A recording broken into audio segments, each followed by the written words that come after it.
Hello friends, welcome to Sathya Samayal. இன்றைக்கி நம்ம சத்யா சமையலில் அட்டகாசமான டீ டைம் ஸ்நாக்குங்க வெஜிடபிள் மசாலா போண்டா எப்படி பண்ணுறது அப்படின்னு பார்க்கலாம்.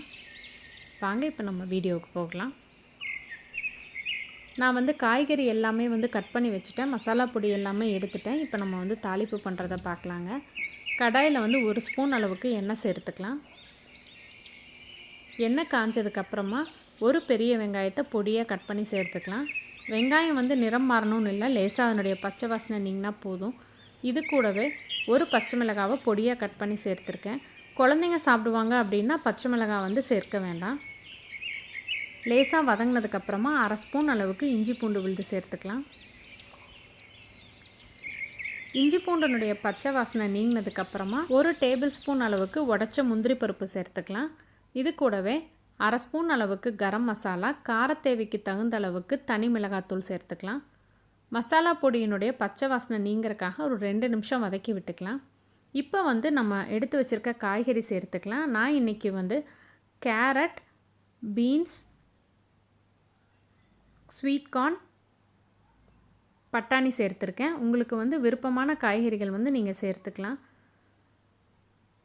காய்கறிக்கு தேவையான அளவுக்கு உப்பு போட்டு நல்லா கலந்து விட்டு தண்ணி எதுவும் சேர்க்க வேண்டாம். சிம் பண்ணி மூடி போட்டு நம்ம காய்கறியை 3/4 பாகம் வேக வச்சு எடுத்துக்கலாம். இப்போ பாருங்கள், காய்கறி எல்லாமே நல்லா வதங்கிருச்சு. இது கூடவே நான் 2 மீடியம் சைஸ் அளவு உருளைக்கிழங்கு வேக வச்சு மசிச்சு வச்சுருக்கேன். அந்த உருளைக்கிழங்கை சேர்த்துட்டு 1/2 ஸ்பூன் அளவுக்கு காஞ்ச மாங்காயினுடைய பொடி சேர்த்துக்கலாம். அதாவது ஆமச்சூர் பவுடர். லேசான ஒரு புளிப்பு இருந்தது அப்படின்னா டேஸ்ட் நல்லாயிருக்கும். நல்லா கலந்து விட்டுறலாம். உப்பு செக் பண்ணி பார்த்துக்கோங்க. இப்போ கலந்து வச்ச மசாலாவில் ஃப்ரெஷ்ஷாக கட் பண்ண கொத்தமல்லி எல்லாம் சேர்த்துக்கலாம். நல்லா ஆறுனதுக்கப்புறமா போண்டா நமக்கு எந்த சைஸ் வேணுமோ அந்தளவுக்கு சின்ன சின்ன உருண்டைகளாக நம்ம பிடிச்சி வச்சுக்கலாம். கையில் லேசாக எண்ணெய் தடவிக்கலாம்.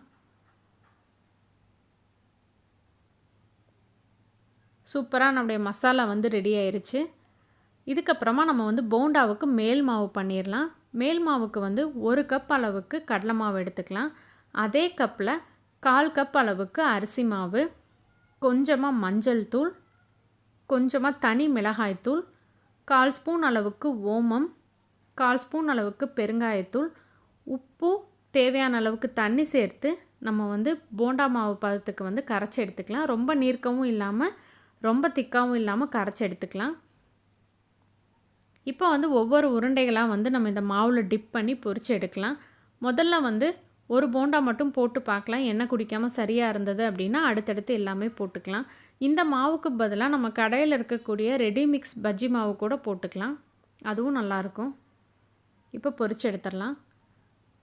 சூப்பரான ஈவினிங் டீ டைம் ஸ்நாக்குங்க இது. இப்போ பாருங்கள், எண்ணெய் குடிக்காமல் நம்மளுடைய போண்டா கரெக்டாக வந்துருச்சு.